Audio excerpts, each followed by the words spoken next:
Mais nos amis ont du mal à appliquer parce que on ne sait pas manger sous leur règne, parce que dans leur drapeau, eux-mêmes, ils ont lié la houe, ils ont lié les scies, ils ont lié tous les instruments, les râteaux qui peuvent nous produire à manger, ils l'ont lié entre les mains du diable. C'est pourquoi sous leur règne, les gens ne mangent pas.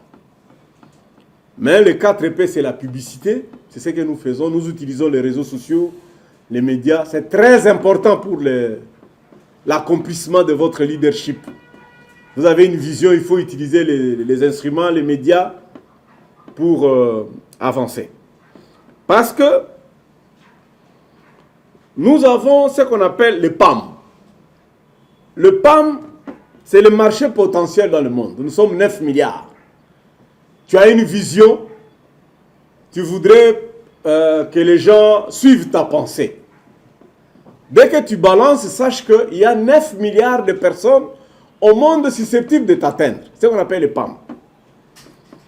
Ensuite, il y a ce qu'on appelle les SAM. C'est une abréviation SAM. C'est la capacité de nombre de gens qui sont intéressés par ton secteur.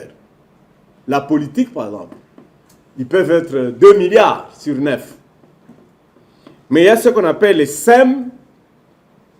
C'est cette catégorie de gens intéressés par exemple, la politique congolaise. Mais aujourd'hui, je vais vous parler de 21 lois d'un grand-père du leadership. Il s'appelle John Maxwell. On ne peut pas parler du leadership sans faire recours à Maxwell.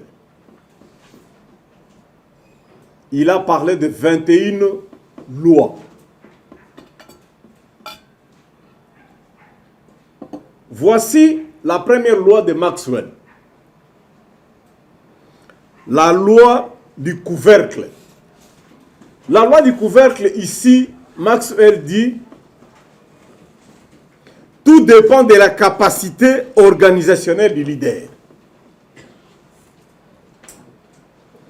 S'il est fort et organisé, la couvercle sera élevée. Plus le leadership est élevé, plus le résultat sera grand. Exemple, quand une équipe de football multiplie les défaites, on chasse les coachs. Mais quand une équipe multiplie les victoires, on ajoute même les salaires du coach, cas de l'Atlético. Quand une entreprise tombe en faillite, on change de directeur.